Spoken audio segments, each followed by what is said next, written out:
Ayan, magluluto si Lola ng gulay. Habang pinapalambutan natin yung karne, magpipirito din tayo, nagpapainit tayo ng kawali. Para naman dito sa tukwa. Ayan, ayan mga kalula, namimiss ko na kasi yung gulay na halo-halo ay tugi. Ayan, nagpipirito na si Lola ng tukwa. Atin muna itong papupulahin. At ang karne naman, atin mo nang pinalambutan. Pinalambutan natin ito. Ayan, papatuyuin natin. Mamula na yung tukwa. At ang karne naman ay kunting pansahog na baboy ay atin papupulahin. Ayan, mag-umpisa na ng paggisa si Lola. Magigisa na si Lola ng sibuyas. Unahin natin yung sibuyas. At mga 3 minutes lang ay atin ang isusunod ang bawang. Ayan. Atin munang palambutin ang sibuyas. Ayan. Isusunod na natin ang bawang. Ang bawang pampahilti at nakakatulong din ito sa ating puso. Ay sa ating mga kolesterol. Ayan. At isusunod na natin ang kamatis. Ang kamatis na pampalasa ng ating mga linuluto. Ayan.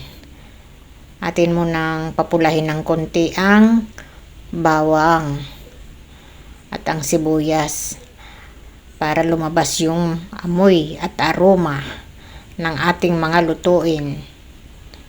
Ayan, atin mo ng mga 5 minuto para makita natin ang bawang na medyo brown ito. Ayan na ang kamatis. Kamatis. Maganda rin sa puso ang kamatis. Pwede rin itong parang prutas. Ayan, maglalagay tayo ng patis. Konting patis lang mga kalola. Inyo lang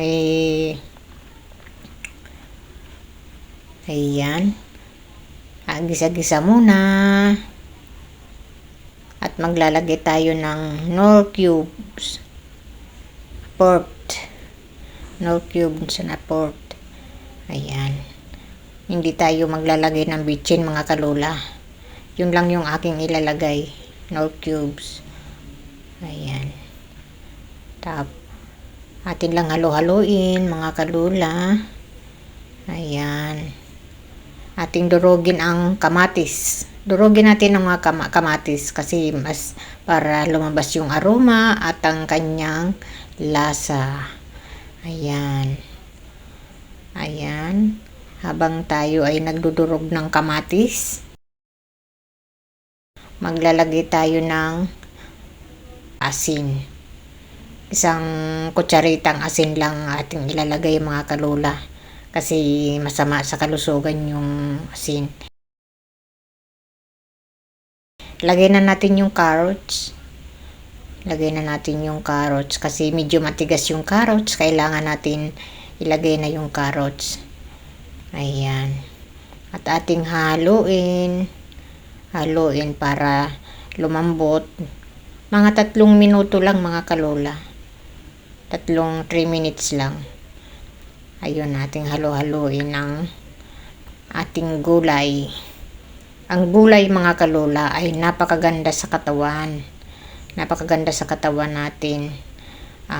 Lalong-lalo na pag tayo'y nagkakaedad na mga kalola.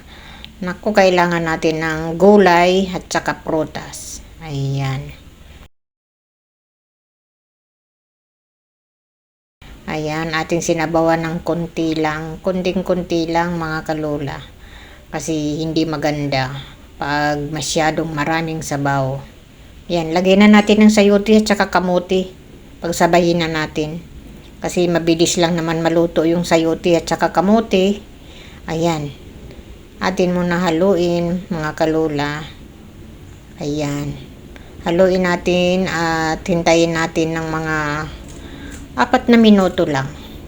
At isusunod na natin ang ibang mga sahog. Ayan.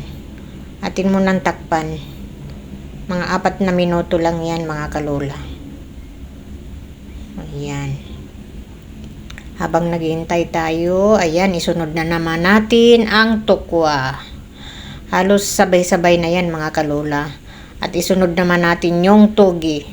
Ayan. Yung togi.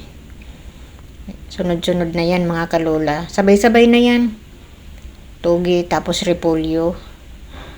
Ayan. Lagay na natin lahat. Kasi pag yan ay humupa na, konti na lang yan. Lagay na natin lahat ang togi. Ayan. At lagay na natin mga ilang minuto lang yan mga kalola. Mga 5 minuto lang yan, luto na yan. At isunod naman natin ang repolyo. Ayan ang repolyo. Ayan.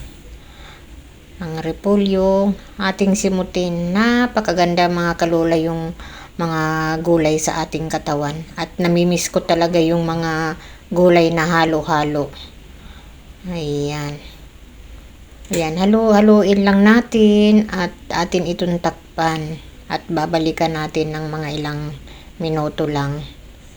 At maganda sa gulay, half cook lang. Ayan. Haluin muna natin.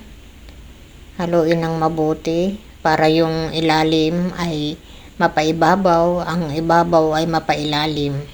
Ayan. Ayan, haluin lang natin mga kalola at pagkatapos nito, ready to eat na. Ayan. Ayan, haluin muna natin. Ayan, ang ganda ng kulay.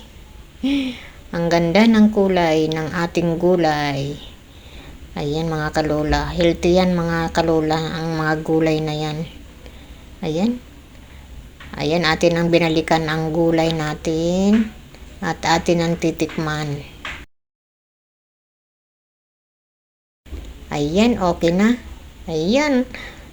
At hanggang dito na lang ang video ni Lola. Thank you for watching. Salamat. Paki-like naman at paki-subscribe naman si Lola. And bye!